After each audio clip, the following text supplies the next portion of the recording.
PF பணம் பெறும் ஒவ்வொருவரும் தொழிலாளர் வருங்கால வைப்பு நிதி அமைப்பு கொண்டு வந்துள்ள இந்த புதிய விதியை தெரிந்து கொள்ள வேண்டிய கட்டாயத்தில் இருக்கின்றனர்.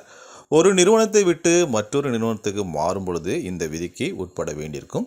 இது குறித்த ஒரு வீடியோ தொகுப்பானது. வீடியோக்குள்ளே போகிறதுக்கு முன்னாடி சேனலை நீங்கள் இது வரைக்கும் சப்ஸ்கிரைப் பண்ணால் பார்த்தீங்கன்னா மறக்காமல் சப்ஸ்கிரைப் பட்டனை ப்ரெஸ் பண்ணிட்டு பக்கத்தில் இருக்கிற பெல் பட்டனையும் தட்டி விட்டுருங்க. இபிஎஃப் என்று அழைக்கப்படும் தொழிலாளர் வருங்கால வைப்பு நிதி அமைப்பானது பிஎஃப் பணம் வரவு வைக்கப்படும் அனைத்து தொழிலாளர்களுக்கும் புதிய விதியை அமலுக்கு கொண்டு வந்துள்ளது. முன்பெல்லாம் ஒரு நிறுவனத்தை விட்டு மற்றொரு நிறுவனத்திற்கு மாறும்போது பழைய நிறுவனங்கள் மூலம் பெறப்பட்ட பிஎஃப் பேலன்ஸ் தொகையை இணைக்க வேண்டிய கட்டாயம் இருந்தது. ஆனால் இனிமேல் உங்களது பழைய பிஎஃப் பேலன்ஸ் தொகையை புதிய நிறுவனத்தின் கணக்கில் இணைக்க வேண்டிய அவசியம் கிடையாது.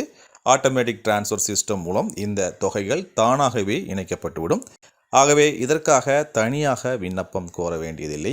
இப்படி அடுத்தடுத்த நிறுவனங்களுக்கு மாறும் பொழுது உங்களது யுஏஎன் அக்கௌண்டில் பழைய நிறுவனங்களின் பேலன்ஸ் தொகைகள் புதிய நிறுவனங்களுக்கு மாற்றி வரவு வைக்கப்பட்டுவிடும். இதற்கு ஏற்ப வட்டியும் உங்களுக்கு கிடைக்கும். பிஎஃப் பயனாளர்களின் சிரமத்தை குறைக்க தொழிலாளர் வருங்கால வைப்பு அமைப்பானது இந்த மாற்றத்தை கொண்டு வந்துள்ளது. ஏப்ரல் 1ஆம் தேதி முதலே இந்த புதிய விதி அமலுக்கு வந்துவிட்டதால் இனி வரும் காலங்களில் நிறுவனங்களை மாற்றினால் உங்களது யுஏஎன் அக்கௌண்டை லாகின் செய்து பழைய நிறுவனத்தின் பேலன்ஸ் புதிய நிறுவனத்தின் அக்கௌண்டோடு இணைக்கப்பட்டு விட்டதா என்பதை உறுதிப்படுத்திக் கொள்ளுங்கள். இதற்கு பிஎஃப் பயனாளர்களின் யுஏஎன் நம்பரை புதிய நிறுவனத்தில் கொடுத்து அந்த நிறுவனத்துக்கான அக்கௌண்டை ஓப்பன் செய்திருக்க வேண்டும்.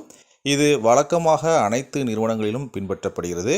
முன்னதாக புதிய நிறுவனத்தில் சேர்ந்த பிறகு பழைய நிறுவனத்தின் பிஎஃப் பணத்தை எடுக்க முடிவதில்லை. 2 நிறுவனங்களின் பேலன்ஸை இணைத்த பிறகே எடுக்க முடிந்தது. இதற்கு விண்ணப்பித்துவிட்டு வாரக்கணக்கில் காத்திருக்கும் சூழல் நீடித்த நிலையில் பிஎஃப் பயனாளர்கள் கடும் அவதிக்குள்ளாகினர்.